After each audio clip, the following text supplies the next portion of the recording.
this team going to return a kick for a touchdown this year? What's the saying? If you build it, they will come, right? So something like that. Yeah, we're going to keep working. Got a great group of guys.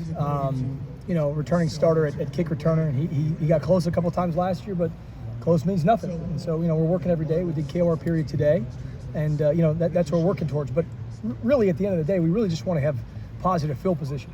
And if we, make the last guy miss or whatever, that's a big bonus. But we're really trying to get drive started in the right way. That's really our goal. When if you have those conversations with the Mecca, is it just a matter of good fortune to finish some of those off? I don't know. If you go back, there was one we ran in the Rose Bowl that, he cut back, and I think if he hit the gas and went outside, we got one. But I just tell him, get vertical, man, and just be a ball player. I don't tell him too much.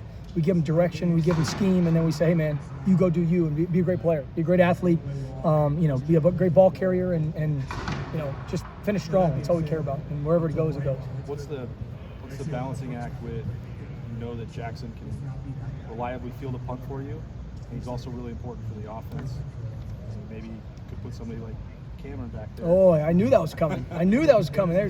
I've got some people on Twitter asking me the same question. Is that right? Imagine that. I can't imagine why. Where's Burn? Oh, there he is, right there. Imagine that. So I get a lot of mentions. Yeah. So I think to help your Twitter. I know it's the NIL. That's right. The truth is, as a coach, you really, who wouldn't want the best players at all times? Every best player. But I also know that there's a big game going on, and I have to be aware of that.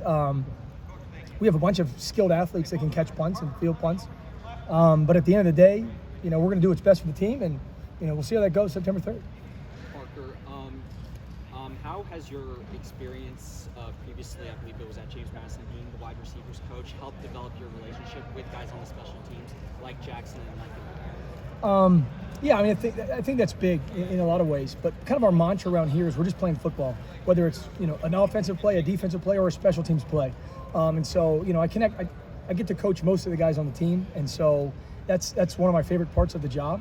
And I try and relate the skill set as much as whatever Coach Hartline's teaching to the wide receivers in stock blocking. It's very similar to blocking on kickoff return or on punt return. Very similar skill sets. And so I'll pull clips of certain guys doing certain drills and how it translates. And I think the guys appreciate just getting better at football. Parker, can you update us on Parker Lewis?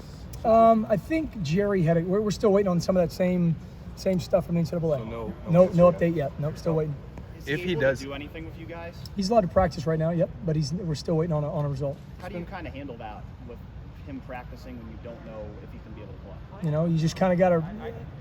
You have to have a lot of contingency plans every direction, and that's kind of how we're playing it. Spinning off what Austin was asking about choosing a punt returner. Yep. Not necessarily Cam, whatever. Anyway. Sure.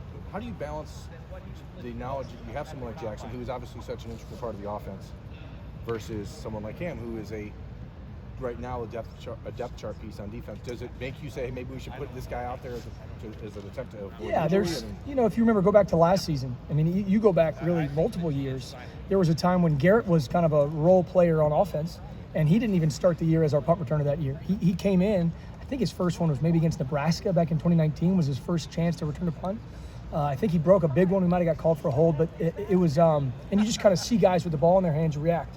And so I think I said I got asked, Cam returned one for a touchdown last year. You're like, okay, he's pretty good with the ball in his hands. He played quarterback in high school, so he's done some of that. But at the end of the day, we try and get as many guys opportunities that we can.